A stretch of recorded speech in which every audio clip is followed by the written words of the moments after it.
So I want to add some JavaScript to here to work out the score and put the score onto the final screen. So if I go to that last screen and click onto this one here to edit it, remember we called this box here where we're going to put the score, we call that score. So that's the variable we want to make. So go back to here, click on here and edit, and I want to add some JavaScript into here. And again, I've put it onto a Word document down here, and I've got what I want to add here is the set variable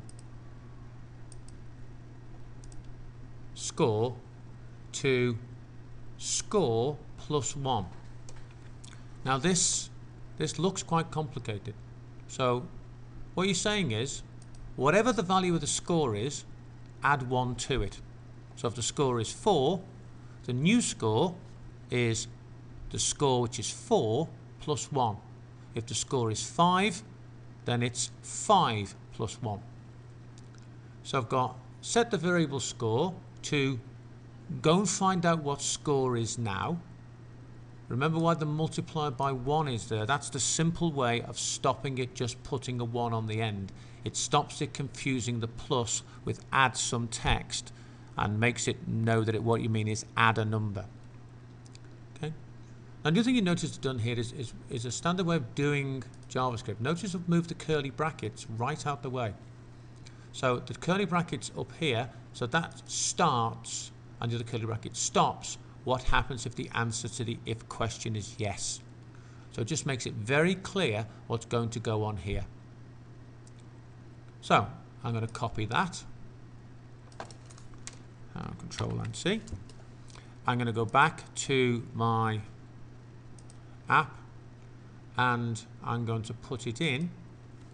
I'm going to put a couple of there and Control and V. Right. Now notice the game all on its own does indents, and again this sort of tends to be the way it works. So it sees the curly bracket and it automatically indents and saying the stuff that's indented inside the curly bracket, this is what you're going to do if that answer is yes. So we want the same thing down here on the else. We're going to put curly brackets there. So now we also know, so if the answer is yes, do this. If the answer is no, do that. So we need to check that. So click on save. And 9 plus 8 is 17. So I'm going to click on next.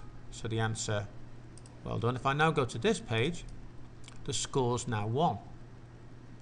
If I go back and click next again, oh, well done. So the score is now 2. So every time on this page I get an answer right, the score on this page goes up by 1. So every time I get an answer right, the score is going up by 1. And that's exactly what I want to happen.